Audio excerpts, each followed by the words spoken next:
10, rested, 9, give it, 8, bottom, 7, 6, chest, 5, jet, 4, steady, 3, 2, 1, rest.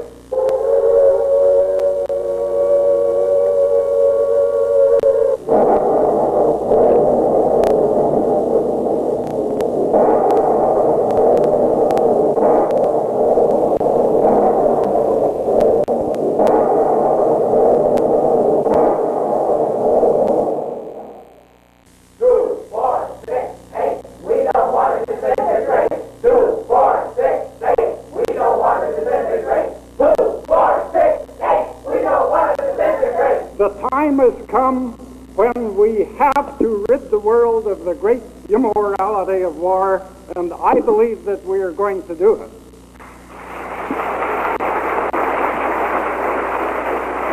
You know, we've had war in the world ever since the dawn of civilization. Men have always been out killing one another. They bash one another in the head with clubs or stab one another with spears, shoot one another with bows and arrows, and pretty soon shoot one another with pistols and rifles, sink one another's battleships. And of course, war was really horrible in the old days, full of savagery and cruelty. When a city was conquered, all the women and children in it would be killed. And then, of course, man became enlightened and more advanced, so that men still went out in the armies and killed the soldiers on the opposing side, but women and children were safe. Until now, we have come back into savagery again, into the old original cruelty where the women and children and old men and infants, babies are all killed. During the Second World War, cities in many nations were bombed. Women, children, everybody killed indiscriminately. And then, of course, there came this ultimate immorality 16 years ago today when a bomb exploded over Hiroshima and killed practically everybody in the city. And that was only a little atomic bomb. The standard atomic bombs now are 1,000 times more powerful. The three-stage fission bombs that are piled up now by the thousands in the arsenals of the nuclear powers. One of these bombs has the explosive power of 20 million tons of TNT, 7 times the amount of explosives used in the whole of the Second World War. And one of these bombs is enough to destroy any city on Earth. London, Berlin, New York, Moscow, Tokyo might kill as many as 10 million people, one bomb. And thousands of these great bombs are stockpiled in the arsenals of the nuclear powers now. We have to decide now, today, on the 16th anniversary of the destruction of Hiroshima, we have to decide whether we are going to continue along the path of militarism, continuing to increase our military budget, increase the stockpiles of great bombs, increase the size of the military forces, increase the effectiveness of the methods of delivering the bombs, make more efficient the process of wiping the human race off the face of the earth. We had the increase just 4 days ago by our Congress, increase in the military budget of the United States to a level of about $1,000 per American family for this year? Or are we, all of us, going to join together with the people of the rest of the world in a revolt against militarism, in the fight for peace and reason in the world, to rid the world of the great immorality of war, to get back, to force nations to accept the ethical and moral principles that are accepted by ordinary individual human beings all over the world? If we join together in the firm determination to rid the world of war, then we are going to succeed. We can succeed. Last night I had the strangest dream. I never dreamed I dreamed the world had all agreed to put an end to war. I dreamed I saw a mighty room. The room was filled with men, and the paper they were signing said they'd never fight again. And when the paper was all signed and 1,000,000 copies made, they all joined hands and bowed their heads, and grateful prayers were prayed. And the people in the streets below were dancing round and round, as swords and guns and uniforms were scattered on the ground. Last night I had the strangest dream I never dreamed before. I dreamed the world had all agreed to put an end to war. There are many ways to take action in the fight for peace. Every activity that any one of us engages in has two effects. It brings to the participant the knowledge that he is taking a great action, that he is doing something that will affect the future of the world. And then it has its effect on other people, encourages them to participate also in the struggle for peace. And so I say to you, do away with your apathy. Don't just lie down and be Hiroshimas. Now is the time to fight for your lives and the lives of your children and grandchildren and great-grandchildren too. So let's take action. Let's march in peace marches, pray in vigils, beat the drums, go out in front of the Rand Corporation, protest against Polaris, join with Bertrand Russell when he pastes up an ultimatum on the door of the government,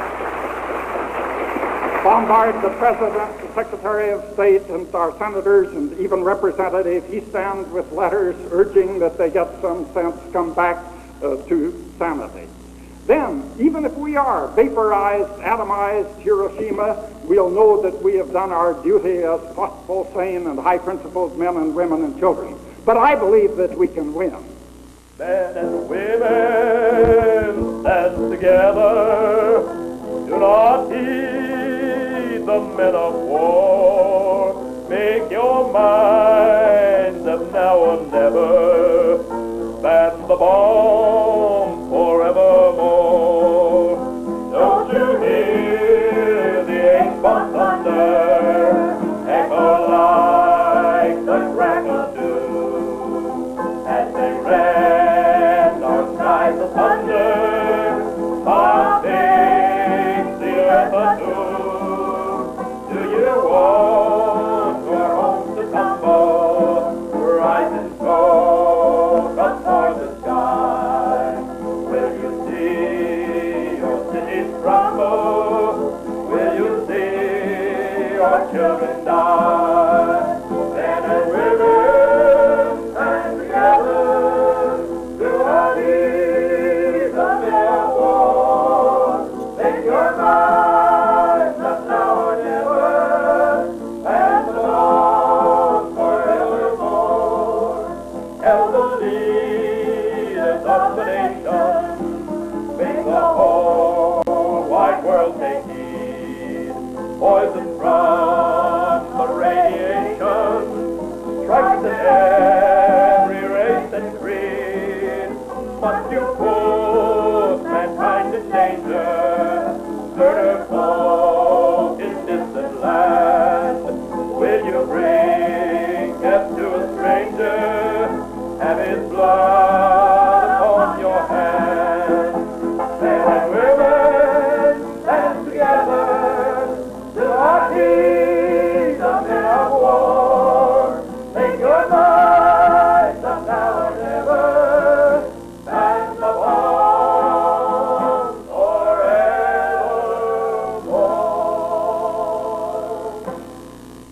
remember the deep feeling of happiness that I had as I walked with my wife and with many friends here in Los Angeles, members of the Society of Friends and the Los Angeles Committee for a Sane Nuclear Policy, the Unitarian Church and Universalists too, and the Methodists, and just people, lots of them, in the Peace March here. Every human being should have this feeling of exaltation, this feeling of deep happiness that comes from believing that you are doing something that is really worthwhile, something that may have its effect on the whole history of the world, on the working for the survival of civilization, survival of the human race against the great immorality of war.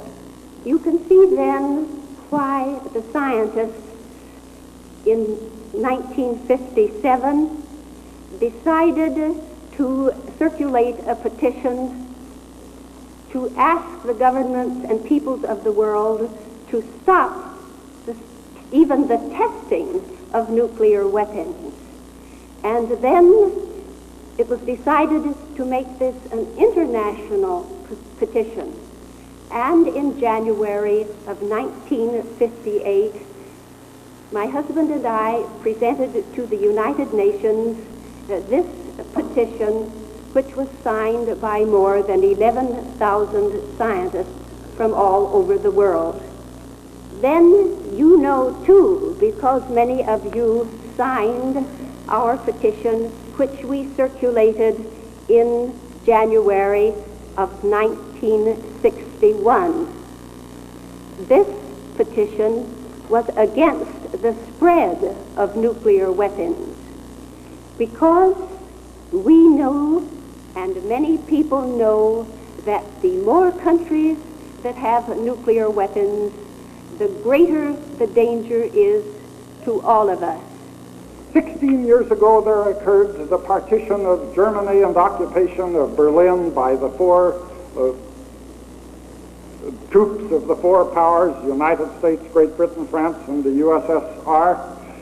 On the 2nd of August of 1945, President Truman, Prime Minister Attlee, and Stalin accepted tentatively the Oder-Neisse line as the boundary between Germany and Poland, and of course it was decided that sooner or later a treaty would be made with Germany, which would settle some affairs, and with the final delimitation of the Polish frontier, the western frontier, would then be determined.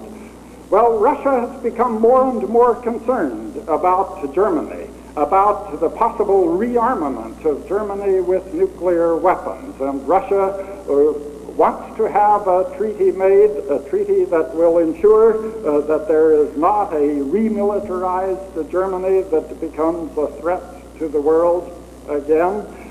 She has threatened that if these negotiations are not begun, Russia will make herself a peace treaty with East Germany in a few months. Well, it is high time that there were serious negotiations about a German peace treaty. It is essential, I believe that it is absolutely essential, that these negotiations lead to a permanently disarmed Germany.